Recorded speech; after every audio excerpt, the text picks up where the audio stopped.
السلام علیکم viewers, welcome to my YouTube channel me and my world. آج میں آپ کے لیے قطر پروڈکشنز کے ڈرامہ عمر سیریز کی قسط نمبر 12 کا اردو ترجمے کے ساتھ اوور ویو لے کر آئی ہوں۔ ڈرامے کی طرف بڑھنے سے پہلے آپ سب سے گزارش ہے کہ میرا چینل سبسکرائب کریں، میری ویڈیوز لائک کریں اور زیادہ سے زیادہ اپنے فیملی فرینڈز کے ساتھ شیئر کریں۔ شکریہ۔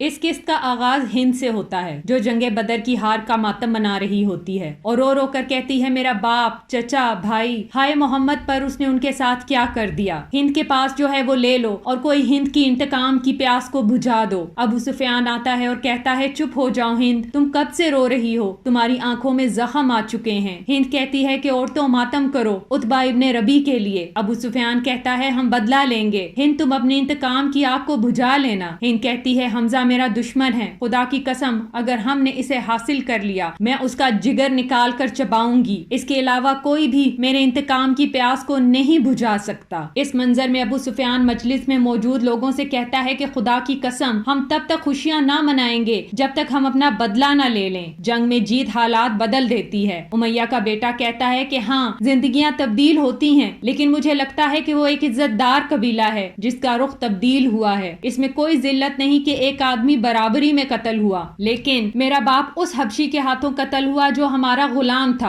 اتنے میں ابو الحکم کا بیٹا اکرمہ آتا ہے اور کہتا ہے یہی سب کچھ میرے والد کے ساتھ بھی ہوا ہے، وہ اس چرواہے عبد کے ہاتھوں قتل ہوا۔ ابو سفیان ان دونوں کو کہتا ہے جس نے تم دونوں کے باپ کے ساتھ یہ کیا ہے وہ وہی ہے جس نے اس چرواہے اور غلام کے ہاتھوں میں تلواریں دی اور انہیں سردار بنایا۔ ہمارا تمام غصہ محمد پر ہونا چاہیے۔ ابو الحکم کا بیٹا کہتا ہے کیا محمد کو لگتا ہے کہ اس نے ہمارے باپ کو قتل کر دیا ہے تو ہم اس پر یقین کریں گے؟ اگر ایسا ہے تو وہ دوبارہ قتل کر دے۔ اللہ کی قسم ہم اپنے باپ کی عزت کریں گے اور ان کے نقش قدم پر چلیں گے، محمد کے خلاف رہیں گے اور لڑیں گے اپنی آخری سانسوں تک، یا پھر ان کی طرح ہی مر جائیں گے۔ امیہ کا بیٹا کہتا ہے ہم اس پر متفق ہیں۔ ابو سفیان ابو سلمان کے پاس آتا ہے اور کہتا ہے انہوں نے تمہاری طاقت کو نہیں دیکھا، اگر تم ان کے ساتھ ہوگے تو وہ ہماری طاقت کی برابری نہیں کر پائیں گے۔ ہم ان کے پاس اپنے بڑے بھیجیں گے، جب وہ کمزور ہو جائیں گے تب وہ اپنے جوان ہمارے پاس بھیجیں گے، ہمارے اپنے بچوں سمیت۔ یہ وقت تمہارا ہے۔ محمد کل ہماری بہادری کو جان لے گا، جبکہ ہمارے پاس خالد، اکرمہ، صفوان اور عمر ہیں۔ خالد کیا تمہارا بھائی الولید بھی تمہاری طرح ہے؟ وہ سمجھتے ہیں کہ وہ اچھا جنگجو نہیں ہے، اس نے اپنی تلوار پھینک دی اور قیدی بن گیا۔ ابو سلیمان کو اپنے بھائی سے کی ہوئی بات یاد آتی ہے۔ خالد الولید کے پاس آتا ہے اور کہتا ہے کیا تم بزدل ہو؟ کیا یہ تم نے سنا اپنے لوگوں کو کہتے ہوئے کہ الولید ابن ولید بزدل ہے؟ تم نے یہ داغ خود کو اور اپنے لوگوں کو دیا ہے۔ الولید کہتا ہے کہ میرا باپ جب زندہ تھا تو مجھ پر حکمرانی کرتا تھا، اب کیا وہ مرنے کے بعد بھی مجھ پر حکمرانی کرے گا؟ خالد کہتا ہے بحث کرنا بند کرو، تم فوج کے ساتھ جاؤ گے، میں تمہیں موقع دیتا ہوں خود کو ثابت کرنے کا۔ الولید کہتا ہے میں تمہارے عہد کی عزت کر کے فوج میں شامل تو ہو جاؤں گا، لیکن خدا کی قسم تم اس پر افسوس کرو گے۔ اس منظر میں بلال قیدیوں میں موجود ابو یزید اور الولید کے پاس آتے ہیں اور کہتے ہیں خدا کے رسول نے تم لوگوں کا تاوان قبول کیا ہے، ہر شخص کا اس کی اہمیت کے مطابق۔ اگر کسی کے پاس تعلیم ہے، وہ پڑھنا لکھنا جانتا ہے تو وہ 10 مسلمانوں کو پڑھائے گا، یہ اس کے تاوان کے طور پر قبول کر لیا جائے گا۔ بلال ان کو کھانے کے لیے روٹی دیتا ہے اور خود اور عمار کھجور کھانے لگتے ہیں۔ الولید ان سے پوچھتا ہے کہ تم لوگوں نے کیسے ہمیں اچھا کھانا دے دیا اور خود کھجور کھانے لگے؟ عمار جواباً کہتا ہے کہ خدا کے رسول ہم سے چاہتے ہیں کہ ہم تم لوگوں کی دیکھ بھال کریں۔ الولید کہتے ہیں تمہارے رسول نے تمہیں یہ کرنے کے لیے کہا ہے، وہ یقیناً لوگوں کے ساتھ شفقت سے پیش آتے ہیں، لیکن انہوں نے تمہیں یہ نہیں کہا کہ ہمیں بھی خود کی طرح سمجھو۔ یہ کہہ کر وہ روٹی واپس کر دیتا ہے۔ عمار کہتا ہے ہم رسول کی بات کو مان کر اچھے رخ میں مڑ گئے ہیں۔ یہ کہہ کر وہ آدھی روٹی الولید کو دیتا ہے اور آدھی خود رکھ لیتا ہے۔ ابو یزید کہتا ہے کہ یثرب کی کھجور بھی کافی اچھی ہے۔ یہ سن کر عمار انہیں کچھ کھجوریں بھی دیتا ہے۔ اس منظر میں مکرز عمر کے ساتھ قید خانے میں آتا ہے۔ ابو یزید مکرز کے گلے لگتا ہے. عمار ابو یزید کے پاؤں کی زنجیریں کھولنے لگتا ہے. ابو یزید پوچھتا ہے کہ کوئی مجھے بتائے گا کہ کیا ہوا ہے. عمر فرماتے ہیں تمہارا یہ دوست فدیے کے غرض سے رسول سے ملنے آیا تھا. تم جانتے ہو یہ قیمت نہیں لے کر آیا. اس نے پیشکش کی ہے کہ تمہیں کسی دوسرے قیدی سے بدل دیا جائے حتیٰ کہ تم مکہ جاؤ اور فدیے کی رقم لے کر واپس آ جاؤ. رسول نے اس پیشکش کو قبول کر لیا ہے. ابو یزید مکرز سے پوچھتا ہے کہ تم نے یہ کیوں کیا؟ مکرز جواباً کہتا ہے کیونکہ مجھے یقین ہے کہ تم بھی میرے لیے یہی کرتے، اسی لیے جانے میں دیر نہ کرو تاکہ میں زیادہ دیر قیدی نہ بنا رہوں. عمر ابو یزید کے ساتھ باہر آتے ہیں. ابو یزید کہتا ہے کہ مکرز کتنا اچھا ہے. عمر فرماتے ہیں ہاں بالکل، اور مجھے لگتا ہے جس انسان کے اتنے اچھے قول ہوں وہ کافر نہیں ہو سکتا. خدا اسے اس کی اچھائیوں کے بدلے میں اسلام قبول کرنے کی توفیق عطا فرمائے. اور تمہارے لیے یہ دعا کرتا ہوں کہ تم مکہ خیریت سے پہنچ جاؤ، کیونکہ جو کچھ تم نے محمد کے بارے میں کہا ہے تم نے خود کو خود ہی شیطان کے منہ کا ٹکڑا بنا دیا ہے. مجھے محمد کی اجازت کی ضرورت ہے کہ میں تمہارے آگے کے دانت توڑ دوں تاکہ تم دوبارہ ان کے بارے میں ایسی بات نہ کر سکو. اور کیا تم یہ جاننا نہیں چاہتے کہ رسول خدا نے مجھے کیا جواب دیا اس بات پر؟ انہوں نے فرمایا عمر اس کو چھوڑ دو، وہ جلد اس جگہ پہنچ جائے گا جہاں وہ قابل تنقید نہیں رہے گا. ابو یزید حیرانگی سے عمر کا چہرہ دیکھتا ہے. عمر کہتے ہیں اب آگے بڑھو، میں نے تمہارے لیے اونٹ کا بندوبست کر دیا ہے. ابو یزید پوچھتا ہے اونٹ کی کیا قیمت ہے؟ عمر کہتے ہیں کیا قیمت؟ ابو یزید کہتا ہے فدیے کے ساتھ میں اونٹ کی رقم بھی لاؤں گا. عمر یہ سن کر افسوس کرتے ہیں. یہ سب عبداللہ چھپ کر سن رہا ہوتا ہے اور غمزدہ ہوتا ہے اپنے والد کے لیے. اس منظر میں ابو سلیمان عمر کے پاس آتا ہے اور کہتا ہے اگر قیمت کی بات ہے تو ہم اپنے بھائی کے لیے فدیہ دینے کے لیے تیار ہیں، لیکن انہوں نے میرے باپ کی زرہ کیوں مانگی؟ عمر تم جانتے ہو یہ ہماری میراث کا حصہ ہے اور یہ الگ ہے، یہ ہماری پہچان ہے. عمر کہتے ہیں یہ سارا احتجاج کسی کام کا نہیں خالد. خدا کے رسول نے جو حکم دیا ہے اس میں کوئی سودے بازی نہیں چلے گی. جاؤ زرہ اور فدیے کے پیسے لے کر آؤ اگر تم اپنے بھائی کو خیریت سے مکہ لے کر جانا چاہتے ہو. ابو سلیمان کیا تم محمد سے سفارش نہیں کر سکتے جبکہ تم ان کے قریبی ساتھی ہو؟ عمر نہیں خالد، میں اس طرح کا کچھ نہیں کروں گا، اور اگر میں اس معاملے میں کچھ کر سکتا تو میں اس سے کئی زیادہ فدیہ مانگتا. ابو سلیمان کہتا ہے کیا تم اپنا خونی رشتہ اور پرانی دوستی بھی مد نظر نہیں رکھو گے اور کچھ نہیں کرو گے؟ عمر فرماتے ہیں ابو جہل میرا ماموں تھا، اس کی موت سے پہلے میں اس کا سب سے بڑا دشمن تھا. کرو جو تمہیں کرنا ہے بغیر کسی دیر کے. ابو سلیمان میں اپنے باپ کی زرہ نہیں دوں گا. عمر فرماتے ہیں اس لیے کہ الولید تمہاری ماں سے پیدا نہیں ہوا. یہ سن کر خالد شرمندہ ہو جاتا ہے. اس منظر میں ابو سلیمان الولید کو رہا کرا کے کہتا ہے میں نے اپنے باپ کی زرہ دے دی، میں بہت دکھی ہوں. الولید کہتا ہے وہ صرف تمہارا نہیں ہمارا باپ تھا. ابو سلیمان کہتا ہے خدا کی قسم لوگ باتیں نہ کریں اسی لیے میں نے دی ہے. الولید کہتا ہے کیا تم مجھے قیدی کے طور پہ چھوڑ کے جانا چاہتے تھے؟ ابو سلیمان کیا قیدی بننا تمہارا انتخاب نہیں تھا؟ لوگ جانتے ہیں کسی نے تمہیں لڑتے نہیں دیکھا. الولید کہتا ہے تم نے مجھے اپنے ہی لوگوں کے خلاف لڑنے پر مجبور کیا، میں نے تمہیں تاکید کی تھی. ابو سلیمان کہتا ہے ہاں تم نے کہا تھا کہ میں افسوس کروں گا، لیکن مجھے یہ نہیں معلوم تھا کہ تم واقعی بزدل ہو. تم الولید ابن المغیرہ کے بیٹے ہو اور خالد ابن ولید کے بھائی ہو، تم بزدل کیسے ہو سکتے ہو؟ الولید کہتا ہے میں بزدل نہیں ہوں. ابو سلیمان کہتا ہے تو پھر تم نے کیوں نہیں لڑا اور تلوار کیوں پھینک دی؟ الولید کہتا ہے کیا تم پر یہ ظاہر نہیں کہ میں رسول خدا کا مخالف نہیں تھا؟ ابو سلیمان رسول خدا؟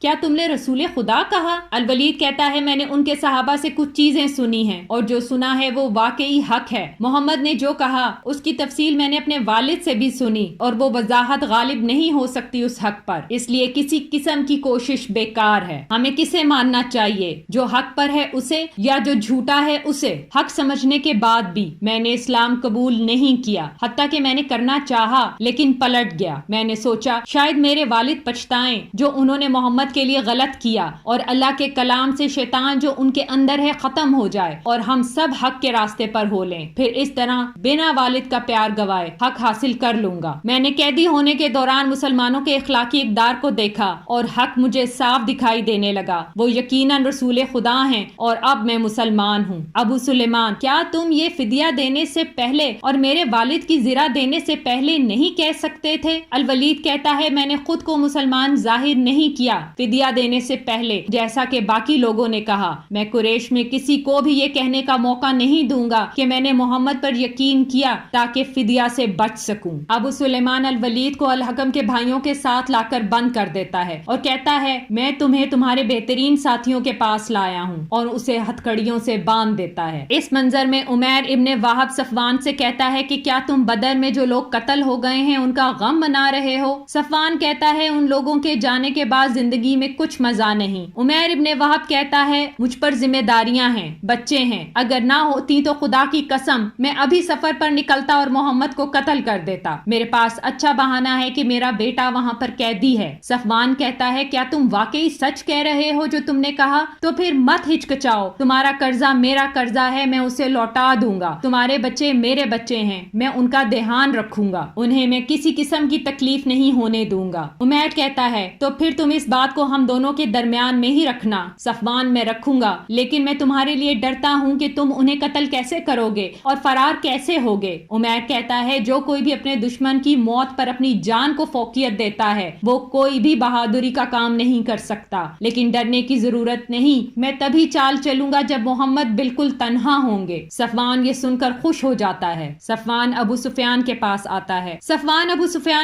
آتا ہے۔ ابو سفیان کہتا ہے بدر کے بعد آج تمہیں میں اتنا خوش دیکھ رہا ہوں۔ صفوان کہتا ہے تم بھی خوش ہو جاؤ گے جب تمہیں ایک خبر ملے گی جس سے تم بدر کے واقعے کو بھلا دو گے۔ ابو سفیان کہتا ہے کون سا موقع آ رہا ہے جبکہ ہم سب تو مکہ میں ہیں۔ صفوان کہتا ہے میرے لوگوں اچھا سوچو اور مجھ سے مزید مت پوچھو۔ یہ کہہ کر صفوان چلا جاتا ہے۔ اس منظر میں عمیر ابن وہب اونٹ پر بیٹھ کر مدینہ جاتا ہے۔ عمر فرماتے ہیں یہ تو دشمن خدا ہے، یہ یقیناً کسی بڑے مقصد سے یہاں آیا ہے۔ یہ وہی ہے جس نے بدر میں ہماری تعداد کے بارے میں اندازہ لگایا تھا۔ تم یہاں کیوں آئے ہو عمیر؟ عمیر کہتا ہے صبح بخیر عمر۔ عمر فرماتے ہیں خدا نے ہمیں بہت اچھے طریقے سے سلام کرنا سکھایا ہے، تم یہاں کیوں آئے ہو؟ عمیر کہتا ہے میں اپنے بیٹے کی وجہ سے آیا ہوں جو تمہارا قیدی ہے، مجھے یقین ہے محمد اسے آزاد کر دیں گے، کیا میں ان سے تنہائی میں مل سکتا ہوں؟ عمر فرماتے ہیں تم اپنی تلوار اپنے ہمراہ کیوں لے کر آئے ہو؟ عمیر کہتا ہے ہماری تلواریں ناقص ہیں، انہوں نے ہمیں کچھ نہیں دیا۔ اتنے میں بلال آتے ہیں اور کہتے ہیں عمر رسول خدا نے اجازت دی ہے کہ عمیر کو اندر لے آؤ۔ عمر فرماتے ہیں اندر جاؤ، رسول کے پاس بیٹھو، لیکن بلال اس خبیث آدمی کو دھیان سے دیکھنا کیونکہ مجھے اس پر بھروسہ نہیں۔ اس منظر میں عمیر ابن وہب صفوان کے گھر آتا ہے۔ صفوان عمیر کے گلے لگتا ہے اور کہتا ہے آج میں سب سے زیادہ خوش ہوں تمہاری سلامتی سے واپس آنے پر۔ تمہارے لمبے عرصے کی غیر موجودگی مجھے اندر ہی اندر مار رہی تھی، تو میرے صبر کا امتحان نہ لو، کیا تم نے اپنا مقصد حاصل کیا؟ مجھے بتاؤ۔ پھر وہ کہتا ہے کوئی بات نہیں، تم نے اپنی طرف سے پوری کوشش کی، وہ انسان اپنے ساتھیوں کی وجہ سے محفوظ ہے، میرے لیے یہ کافی ہے کہ تم خیریت سے واپس آ گئے، ورنہ میں خود کو ہی الزام دیتا۔ صفوان اپنے غلام کو حکم دیتا ہے کہ ابو وہب کے لیے کچھ کھانے کو لاؤ۔ ابو وہب کہتا ہے مجھے بھوک نہیں۔ صفوان پوچھتا ہے کیا مسئلہ ہے، تم کچھ الگ سے دکھائی دے رہے ہو؟ ابو وہب کہتا ہے میں مسلمان ہو گیا ہوں۔ صفوان غصے میں کہتا ہے اس سے بہتر ہوتا کہ تم مر جاتے۔ ابو وہب صفوان کو کہتا ہے میرے بھائی خدا کی قسم وہ شخص رسول ہے اور اس کا دین حق کا دین ہے، خدا کی قسم اس نے مجھے سب کچھ تفصیل سے بتایا جو ہم دونوں نے منصوبہ کیا تھا۔ تم جانتے ہو کہ کوئی تیسرا ہمارے خفیہ منصوبے کو نہیں جانتا تھا، خدا نے ہی اپنے رسول کو حقیقت بتائی۔ صفوان ابو وہب کا حال جھٹک کر کہتا ہے محمد نے تم پر بھی اپنا جادو کر دیا ہے جیسا دوسروں پر کیا تھا، اگر تم اس پر یقین کرتے ہو تو پھر یہاں یہ خبر لے کر کیوں آئے ہو؟ ابو وہب کہتا ہے کیونکہ میں تمہارے لیے اچھے کی ہی امید کرتا ہوں، میں کبھی بھی حق کا کونا ڈھونڈ نہ پاتا اگر میں اپنوں کو تمہارے حوالے کر کے نہ جاتا۔ تم ہمیشہ میرے ساتھ اچھے رہے، میری مالی مدد کی، اور میں نے ہمیشہ یہ خواہش کی کہ تمہیں تمہارے حق میں بہتر چیز لوٹا سکوں۔ خدا کی قسم اس سے بہتر کوئی تحفہ نہیں کہ میں تمہیں اسلام دوں اگر تم اسے قبول کر لو۔ صفوان کہتا ہے کتنی برائی والی چیز تم مجھے دے رہے ہو، خود کو یہاں سے لے جاؤ، خدا کی قسم میں اپنی باقی کی زندگی تم سے بات نہیں کروں گا اور تم کو اب مجھ سے کچھ نہ ملے گا۔ یہ کہہ کر صفوان اندر چلا جاتا ہے۔ اس منظر میں عمیر قریش کے لوگوں کو مخاطب کر کے کہتا ہے اے قریش کے لوگوں، خدا کی قسم میں جہالت کے شیطانوں میں ایک شیطان تھا، لیکن خدا نے مجھے مسلمان بنا کر اپنی نعمتوں سے نواز دیا، میں نے حق سیکھا، کفر کو ترک کیا۔ اے قریش کے لوگوں، میں محمد کو قتل کرنے کے مقصد سے گیا تھا، لیکن مجھے وہاں کیا مل گیا؟ وہ میری زندگی کو اتنا ہی محفوظ رکھنا چاہتے تھے جتنا کہ میں ان کو قتل کرنے کی خواہش رکھتا تھا۔ میں نے ان کے ساتھ برا کیا، انہوں نے اتنا ہی میرے ساتھ حسن سلوک کیا۔ جب میں نے ان سے حق سیکھا تو ان پر ایمان لے آیا۔ میں نے خود سے عہد کیا کہ میں مکہ واپس آ جاؤں اور اس جگہ پر کھڑا رہوں جہاں ماضی میں نے خدا کے رسول کا انکار کیا تھا، وہاں پر اب میں تبلیغ کروں گا، اس کے اصول سکھاؤں گا، شاید اس طرح خدا میرے تمام برے کاموں کو بخش دے۔ دے اور مجھے معاف کر دے. میں اپنے رشتہ داروں کو بھی حق کی طرف بلاؤں گا. یہ میرا فرض ہے. تم لوگ کچھ حاصل نہ کر پاؤ گے اپنے رسول سے برا سلوک کر کے. ان کی وجہ سے خدا نے تم لوگوں کو عزت دی اور انہیں تم لوگوں میں سے ہی چنا. اسی وجہ سے انہوں نے سب سے پہلے تم لوگوں کو متوجہ کیا. لیکن یہ کیسی راہ ہے کہ باقی لوگ تو ان کی پیروی کرتے ہیں لیکن تم اپنے ہو کر ان کی پیروی نہیں کرتے, ان سے انکار کرتے ہو. تم لوگ رسول کے بہت برے رشتہ دار اور قبیلے والے ہو اور تب تک رہو گے جب تک کہ تم اسلام قبول نہ کر لو. یہ سن کر ابو الحکم کا بیٹا آگے آتا ہے اور کہتا ہے کہ ہمیں اکیلا چھوڑ دو. اللہ تمہارا چہرہ کالا کرے اور تمہارے اس پیغام کو بھی جو تم لے کر آئے ہو. ابو سفیان کہتا ہے جاؤ یہاں سے ابو وہب, ہمیں اس میں کوئی دلچسپی نہیں جسے تم ہمیں قبول کرنے کو کہہ رہے ہو. یہاں سے جاؤ. ابو وہب چلے جاتے ہیں. ابو الحکم کا بیٹا کہتا ہے کہ تم نے کچھ نہیں کہا جبکہ وہ ہماری ہی جگہ میں اپنی باتیں کر رہا تھا. خدا کی قسم میں اپنی تلوار اس کے اندر ڈالوں گا. اتنے میں صفوان آ جاتا ہے اور کہتا ہے اکرما میں ہر اس شخص کے خلاف ہوں گا جو اسے نقصان پہنچانے کی کوشش کرے گا. اکرما کیا تم جانتے ہو کہ وہ اب مسلمان ہو چکا ہے؟ صفوان ہاں میں سر ہلاتا ہے اور کہتا ہے میں اس کا مقروض ہوں اور میں اس کی عزت کرتا ہوں. صفوان ابو سفیان سے مخاطب ہو کر کہتا ہے کہ تم اب پورے قریش کے سردار ہو. تم جانتے ہو بدر کے بعد ہماری زندگی مصائب کا شکار ہے. اگر ان لوگوں سے بدلہ نہ لیا گیا تو ہمارا وقار عرب کے سامنے مجروح ہو جائے گا. وہ ہمیں بزدل سمجھیں گے. قبائل کوشش کریں گے کہ وہ ہم پر چڑھائی کریں. تم کیا کہتے ہو؟ ہند آتی ہے اور کہتی ہے اس معاملے میں کوئی دو رائے نہیں. مکے کے کسی بھی گھر میں کسی عورت نے اتنی تکلیفیں برداشت نہیں کی ہوں گی جتنی کہ میں نے کی ہیں. میرا باپ, بھائی, ماموں, اگر تم لوگ بدلہ نہیں لے سکتے تو پھر گھر میں عورتوں کی طرح بیٹھ جاؤ. خدا کی قسم اگر تم لوگوں نے محمد کا سامنا کرنے سے گریز کیا تو پھر ہم لوگوں سے الگ ہو جائیں گے. اگر تم لوگ بہادر ہو تو تم کو گلے لگائیں گے. اگر تم بزدل ہو تو پھر ہم تم سے الگ ہو جائیں گے. یہ کہہ کر ہند چلی جاتی ہے. اس منظر میں یہودی عالم کہتا ہے اے یہودی لوگو, تم لوگ جانتے ہو کہ یہ فرض ہے ہمارا کہ ہم محمد کا ساتھ دیں. ہم نے ان سے معاہدہ کیا ہے, انہوں نے اپنا معاہدہ ایمانداری سے نبھایا ہے. اب ہماری باری ہے. دشمن آ رہا ہے, وہ ان کا مقابلہ کرنے گئے ہیں. تو منصفانہ یہی ہے کہ ہم لوگ اس لڑائی میں شامل ہو کر محمد کا ساتھ دیں. ہوئے کہتا ہے خدا کی قسم ہمیں نہیں معلوم کہ تم مسلمان ہو یا پھر ہماری طرح ایک یہودی ہو. عالم کہتا ہے میں یہودی ہوں, اپنے وعدے کی عزت کرتا ہوں اور انصاف پسند ہوں. جو کہتا ہوں اس کو فرض سمجھتا ہوں اور اس پر عمل کرتا ہوں. میں تم لوگوں کے بارے میں تم سے زیادہ سوچتا ہوں. وہ عقل مند انسان ہوتا ہے جو آج وہ کرے جس سے اس کے کل کو فائدہ پہنچے, نہ کہ لالچ کر کے وہ سب تباہ کر دے. ہوئے کہتا ہے آج سبت کا دن ہے اور ہمیں سبت والے دن لڑائی کرنے سے منع کیا گیا ہے. ویسے بھی محمد نے ہمیں لڑائی میں شریک ہونے کا نہیں کہا. عالم کہتا ہے تمہارے لیے کوئی سبت نہیں اگر وہ میرے لیے نہیں ہے, اور یہ کہہ کر وہ چلا جاتا ہے. اس کے ساتھ ہی اس قسط کا اختتام ہوتا ہے. آپ سب سے گزارش ہے کہ میرا چینل سبسکرائب کریں, میری ویڈیوز لائک کریں اور زیادہ سے زیادہ اپنے فیملی فرینڈز کے ساتھ شیئر کریں. اگلی قسط تک کے لیے اپنا خیال رکھیں. شکریہ.